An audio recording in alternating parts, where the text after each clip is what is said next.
I don't know how to put it, but I think Nier Automata is a game about humanity in a distant future, where humans have devolved into the Greys. Let's start with the obvious.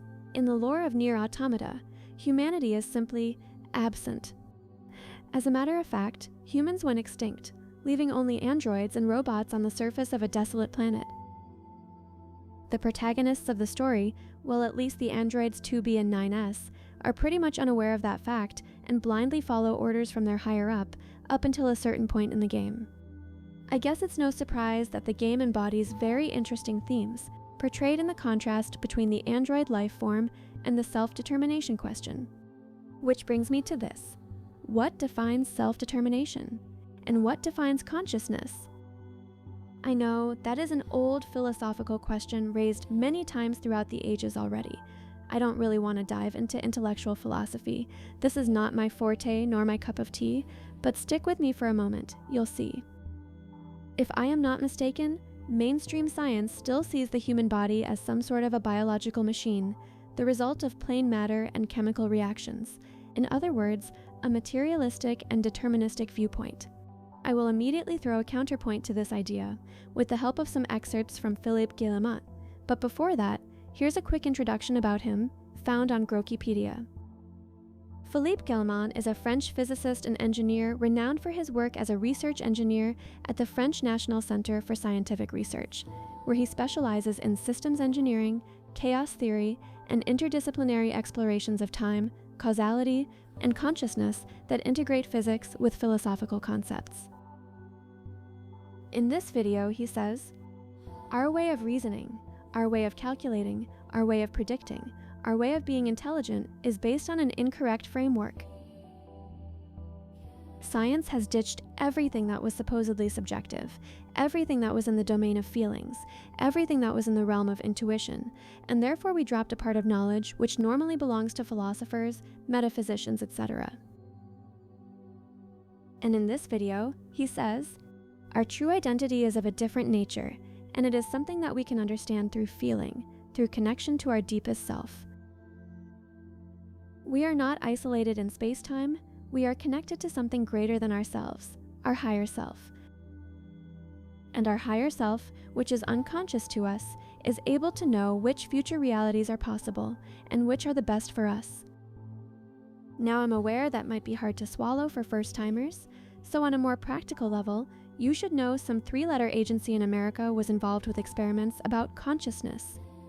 Thanks to the now declassified Gateway Experience documents, we can assume the existence of A. remote viewing, B. out-of-body state, and C. even more interestingly, time travel. Sorry for the metaphysical detour, but it was really necessary for the rest of the explanation. Just keep that in the back of your mind as I go through the rest of the video. Going back to our game, why do our favorite androids keep going through endless battles, pain, and suffering? And what is it with that yearning for a past humanity? Interestingly enough, the deterministic nature of this struggle is best represented here in the cycle metaphor. It really does feel like the future depicted in Nier Automata is akin to a dead end.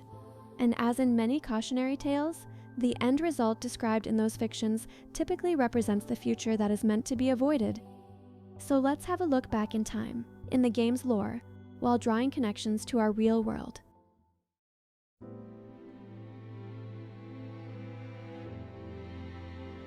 Before Nier Automata, in the timeline of events featured in Nier Replicant, we learn that humanity faced a major crisis.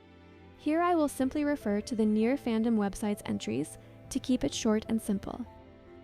Project Gestalt was the World Purification Commission's series of plans to save humanity from the incurable white chlorination syndrome. By splitting human souls from their bodies, the soul becomes a Gestalt, while the remaining empty vessel built to house it is referred to as a replicant. Replicants would then eradicate the white chlorination syndrome and the Legion before recombining with their Gestalts later on to become human again. Replicants are soulless artificial humans created as part of Project Gestalt. They have the same physical appearance and biological functions as humans, though they cannot reproduce. Replicants are created from the genetic data of their respective Gestalt. And that's all I need for the scope of this video. What I want to highlight here is that this incurable disease could also mean the human body has somehow degraded. Also, I can't help but draw parallels to our real world, where the decay of the human body has, on average, already started. I won't expand too much on it, but, from questionable health measures to exposure to hormone disruptors in food, in water, and what about potential gene-altering factors over generations? And on top of all of that, the transhumanist agenda which is already unfolding, the smart cities, the Internet of Bodies, cybernetics, artificial reproduction, cloning, and so on. But I guess you're already quite familiar with this topic, as there are many pop culture references pointing that out. Now I can finally cement what I said earlier at the start of the video, once again with the help of external references. Here is an ex-post from Dr. Michael P. Masters, back from 2019, which gave the synopsis of his book titled Identified Flying Objects, a multidisciplinary scientific approach to the UFO phenomenon. The main hook of his book is as follows: could aliens simply be us, but from the future? Let's continue with some quotes from the channeled entity Bashar through Daryl Anka, featured in the Gaia channel. The story of my people began on an alternate version of Earth. Over generations, they lost their connection to their humanity. They lost the ability to feel. They even lost the ability to reproduce. They accomplished great technological and intellectual feats at the expense of their emotions, their physical bodies, and their spiritual qualities, which they considered to be inferior. But in doing so, they slowly destroyed their environment. They moved underground and began to clone themselves, but discovered their DNA was no longer viable. They genetically mutated into the beings you know as the Greys. That's probably a lot to take in. However, before moving on to the final part, I wanted to add a couple clarifications about the last sources. First, I personally think the UFO and alien phenomena are broader than just humans from the future, and that there is the full spectrum of morals at play, just like humans. Second, the channeling by Daryl Anka could be considered somewhat new agey. However, I found the correspondences about the Greys to be on point. Once again, both topics are way out of scope for my video, so you'll have to do your homework. Let's get back to the game, and this time I have a few comments on the true ending credits and post-credits scene. Do you remember the credits part for the true ending, ending E? At some point during the credits roll, players hit a roadblock and couldn't proceed without receiving some form of help. Then a new scene appears with some bots having a discussion. Then a final sequence where players are asked a series of questions. This is where players realized the help provided earlier came from other players who walked the same path.